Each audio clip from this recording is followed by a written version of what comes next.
Hello, hello, hello. We are here waiting on our expert to come into the studio. I am so excited that Virginia's virtual viewers are leaning in. I am having difficulties every Wednesday with this tech. So I am trying to see why my expert, Marie Yolaine, is having difficulties as well. So hold on 1 second for me. Be patient. These tech gremlins is coming out, but we have a power pack 30-minute session for Virginia's virtual viewers. We'll be right back.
Okay, Virginia's virtual viewers, we actually have our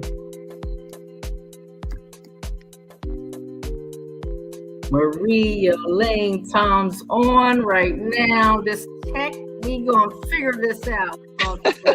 We gonna figure it out. But I am so glad that we have our expert on today. Cut my music down just a tad bit.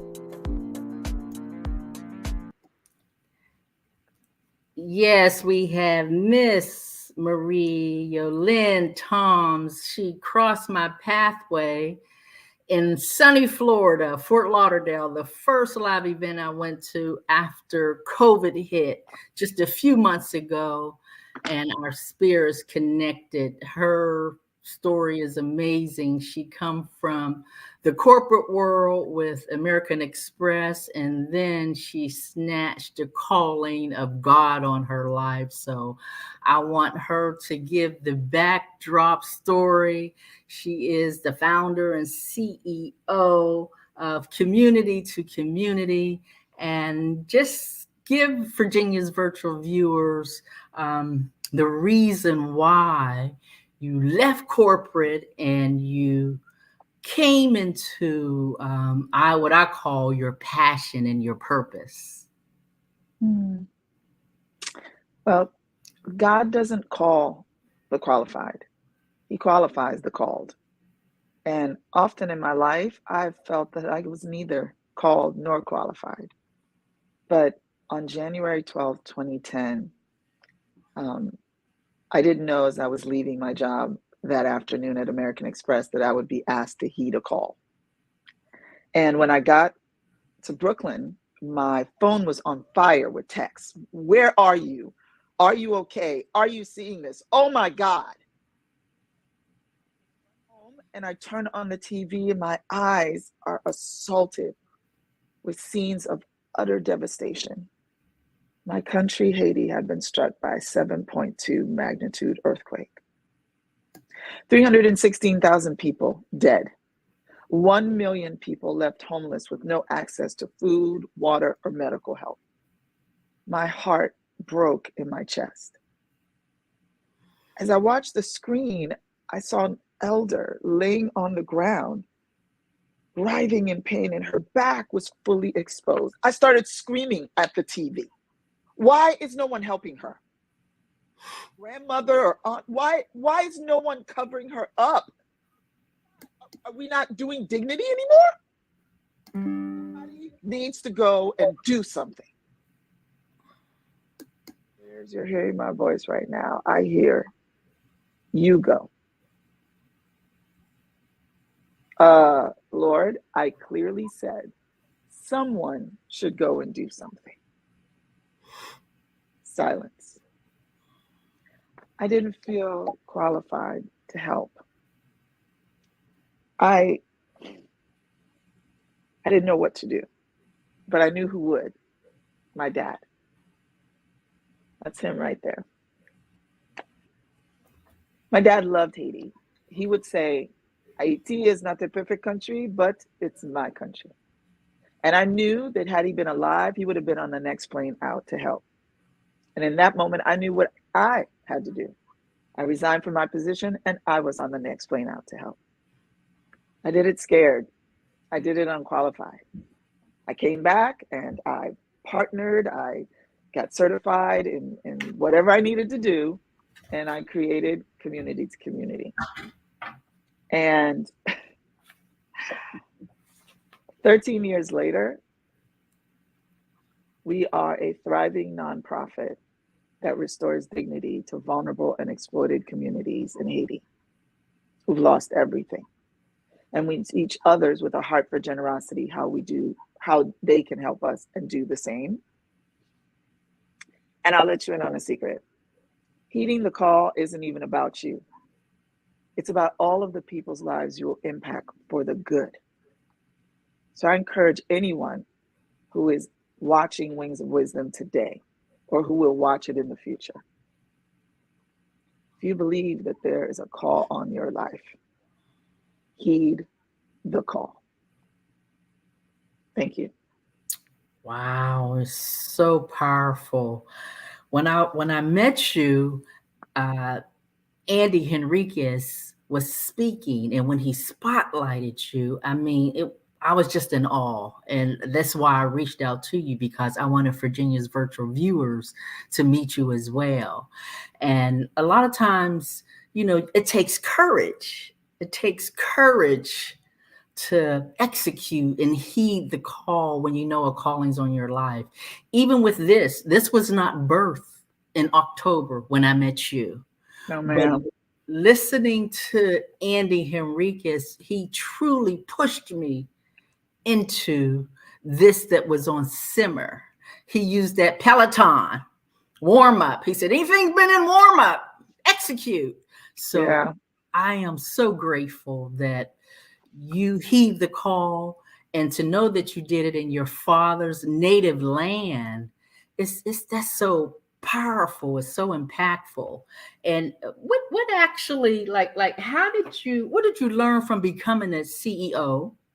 Community2Community. What was your greatest, lesson?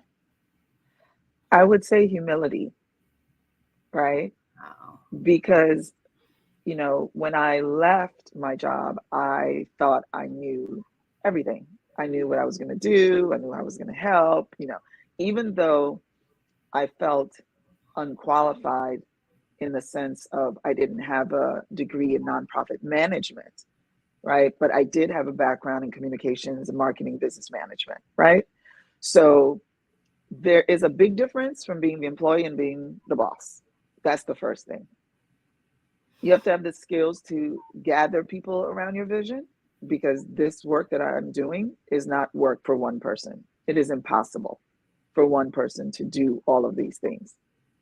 The team of folks, whether that is my COO, Olivia Robinson, who is also an MDS, actually, she was at Story into Profit Live in October, or my board members, my CFO, the folks who handle the website and the marketing. Heed the call is very sexy. When God calls you to do something, it sounds amazing. And then you go, even if you're scared. But there's a moment where your humanity hits you, where you're like, wait, who's going to pay the bills? Who's going to pay the rent? Who's going to pay the light bill? How's that happening? Because I don't have a job, right? But you don't think about that in that moment. So I would say there's a humility that's there.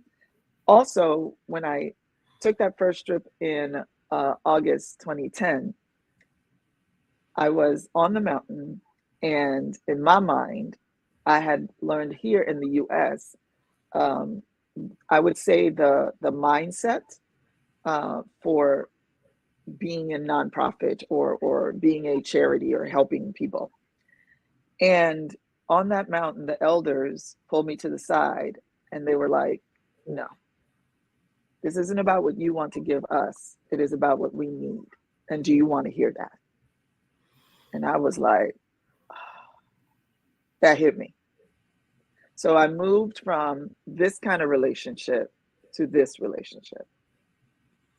So we're all at the table. It is a relationship where the most important skill you need to have as a CEO in this work is to be a good listener. So we come alongside our communities. We don't lead them. We come alongside, we undergird, because they already have the problems maybe in the community, but so are the solutions. And while I'm talking to you right now, a school is being built, trees are being planted. There's an outbreak of cholera right now, and the Peasant Association, APHD, is handling that.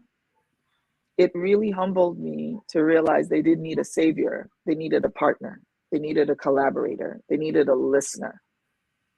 And that for me is like they made me go through college all over again. Wow. Oh, God. Wow, this journey has been amazing for you. It has. Stepping up, taking that leadership role, and actually, I know you stand on biblical principles, Luke 1:37. I know that's yours. With God, nothing shall be impossible. So I know you take him everywhere you go. And I know you didn't see you in this role. So how did that shift, going from, corporate America? How long were you with American Express? 7 years. I was with them for 7 years. He was with her for 7 years. And then taking that call on that day, you just, where do you get that courage from to say, I got to do this? I would say my father, to be honest, because I always had a connection to my country because of him and being born there. I remember we came to America when I was 5 and we were on the same plane together and, going back and forth. So it was already there for me. And I think it's a little bit more than courage. I think for me, it's personal. It wasn't enough to write a check. This was my people. This was my family. So I felt what my dad would feel, which is obligation, duty, family, community. So the get up and go, it just seemed like that was the natural thing for me to do. And in that journey of changing my mind about what it means to help people and serve is how I understand now that I am a restorer of dignity. Because that was the thing that was really lost in this, that needed to be restored. Yes, it's powerful. I feel like listening to you, not only did you find your power and your purpose, and you're doing your passion, it's almost like you're eliminating the pain from your people, your native, your father's people. It's like, it's a call, like you say, to duty. And it's powerful. How has this actually changed you in a way that, you can just kind of focus on now, like, wow, since doing this, since becoming the CEO? I would say it's my mindset. Like in this, and I love what you said about journey. And I remember when you talked and said that this was Wings of Wisdom was on the back burner, but it's simmering. That was the word I really liked that you used, right? So it's always there. It's like you move it from the back burner to the big burner, right? Which is the one that's just like boom. And that's the one that takes it from tepid to boiling in 60 seconds. That's the purpose of that burner. And the earthquake was that burner for me, right? Because my cousins and I, through high school, college, we always talked about, hey, we're going to go back to Haiti and we're going to do this, we're going to do that. We talked about that when we retire and things like that. But the earthquake was like, today, right now. Wow. Move. And it wasn't for everyone, but it was for me. And so I felt like the earthquake may have taken 316,000 lives, but it brought back one, mine. So in this journey since 2010, my focus has changed so much. The people on the ground, the people on this mountain and in this community have taught me way more than I ever could have taught them. So right now, for me in this journey, as I learn and unpack, unlearn and relearn, I have 5 things that I focus on that I believe is like going to be my life's work, which is mindset, restoration, transformation, generosity, and dignity. This is going to be what I learn, teach, share, live, breathe, do. Because the world is on fire right now.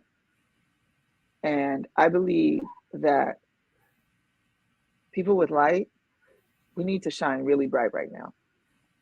Because the world is in pain. And being kind seems to be a special occasion. But if you're a kind person, you're kind every day. You're not kind on a special occasion. And I feel like the calling that God is doing right now, especially for his people, is to let your light shine. Let it shine. You don't necessarily have to leave your job or do any of those things. But wherever you are planted, let your light shine. Yes, it's amazing you would say that, because the scripture that came to me today, because Wings of Wisdom is built on biblical principles, and I love saying that. And Matthew 5:16, it says, let your light shine before man. And it also says that they may see your good works and glorify your God, which is in heaven.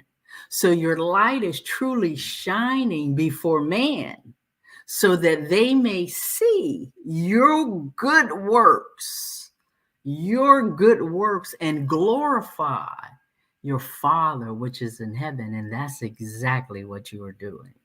So that's why I think our spirits connected, not just with me. I think the whole, Fort Lauderdale at that event, we were just in awe. It was just like a moment of silence. And the people, I have your info out where they can reach you and reach out to you. But I just thought it was just so amazing. But I want to know, who is your greatest inspiration? I go back to my dad, my mother and my father, like what they went through, sacrifice to get us here, is one. But the last 13 years, my inspiration has been my people. these two communities, the peasant associations, and how they made a way out of no way. They assembled, put order in an environment, like I said, that was upside down. And it's interesting. One of them sent to me on WhatsApp the other day saying, I want to wish you Happy New Year in advance. And then listed like 10 things for the new year: health, longevity, etc. And number 7 was dignity. And I haven't even engaged them in this thing yet. And I was like, wow, look at God. Look at God. Look at God. I was so excited. I shared it with the team. I was just like, oh my gosh. I didn't even know how to translate this word in Creole this year. I didn't know. My life has changed so much since I joined MDS. It has changed so much. It is evolving, right? So this community, that this Peasant Association member would send me this, and he doesn't even know all of the things that I've gone through. So I know God is moving. They are my inspiration. They have overcome things that I didn't know how. When COVID happened, let me put this in context. We go to Haiti 4 or 5 times a year. That's our usual. 2019, protests started, political issues were happening, the country was on lockdown. We're like, okay, 2020, we are there. COVID came and said, nobody's going nowhere. 2021, goes like, I'm still here. 2022, we had another earthquake. President gets assassinated. And here we are in 2023. But I want you to know that during that time, this community on this mountain built a whole school, a whole multi-purpose building that is a school during the week, a trade school on Saturday, and a church on Sunday. A whole building on a mountain.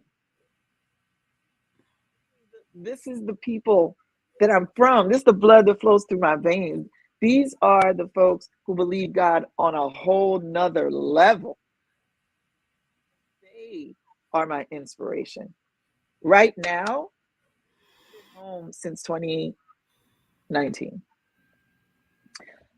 This year, because of everything that's going on, cholera, a waterborne bacterial disease, is running amok.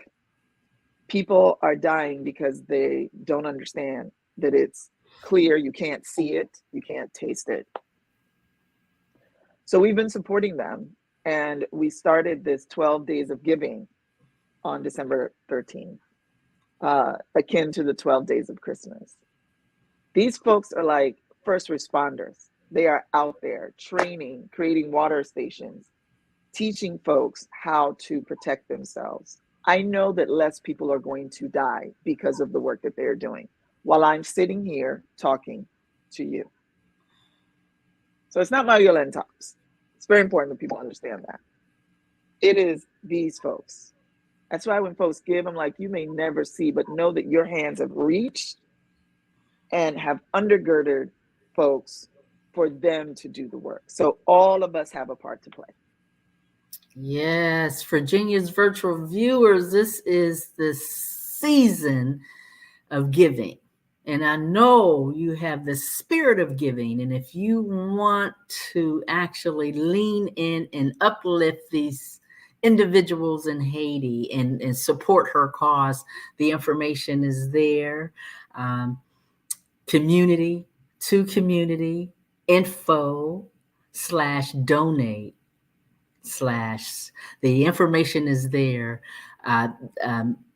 I am so grateful that our path crossed, because this simmering, we cannot stay on that Peloton bike warming up. And I tell you, it takes courage to launch out to the deep. I'm a swimmer, and I'm ready to get certified as an instructor, as a swimming instructor. I got some irons. That's wonderful. Yeah, I'm trying to actually catch fire of some other gifts that was laying dormant in me. I always loved to swim. I love to dance. And I was always doing all these things growing up as a child. But my baby was to fly and see God's beautiful world. And like you said, COVID changed the game. And Yeah. COVID threw me into this virtual world. And now I'm finding the seeds that were gifted to me. One is my voice, and all these other little seeds that I used to love to do as a kid. I was listening to the legendary Les Brown. He said, when you was a kid, what did you love to do? And it's like you get lost in that. I would get lost in the pool. I would get lost in the lake. I would get lost in the ocean. I remember jumping in the ocean. Who does that? But those are the gifts that you have to continue to water and continue to water, and then God gives the increase. So I want to thank you for coming on to Wings of Wisdom. I know you have so many things, like we was trying to find that balance in life, and then Pilates did that for you. And when you found Pilates, I know you said it's the foundation of the breath. So give me some of that breath foundation, because I know that's the key, because biblical principles in 2:7 says God breathed the breath of life into man, and then man became a living soul. So the breath is the key, and I'm finding that with swimming, it's all about rhythm and it's about breath. So I want you to emphasize on that for me. Absolutely. And I want to say to you, excellent on the swimming. The longevity that you will add to your life with swimming is data supported. It will expand your breathing. It is the best sleep you will have if you do it in the afternoon or the evening. And it is something you can do for the rest of your life. I recommend that to my clients all the time. Wow. All the time. It is if you do Pilates and swimming, you literally don't have to do anything else. Honestly, Wow. You are good. You're good to go. I am a breath practitioner because I believe that the breath of life that was breathed into our nostrils and created us a living being is the most powerful thing that we have, is the breath in our lungs, right? And I teach breath work because it can calm you, it can focus you, it can expand you. So I will give you a little 30-second right now. Are you up for it? I'm up for it. So is Virginia's virtual viewers. Excellent. Excellent. All right. So I want you to sit now on your chair, scooch forward, place your feet flat on the ground. Take the palms of your hands, put them on top of your thighs, right?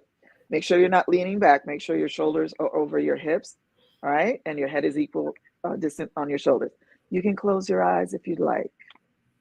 You're going to inhale through your nose and then exhale out of your mouth. Inhale through your nose. Exhale out of your mouth. Inhale through your nose. Exhale out of your mouth. And now we're going to take the air where we want it to go. We're going to inhale, fill up our feet and legs with air, and exhale out of your mouth. Inhale, fill up your back, arms, and hands with air. Exhale out of your mouth. Inhale, fill up your shoulders, neck, and head with air. Exhale out of your mouth. As you inhale peace and exhale joy. And inhale, inhale, inhale peace. And exhale, exhale, exhale joy.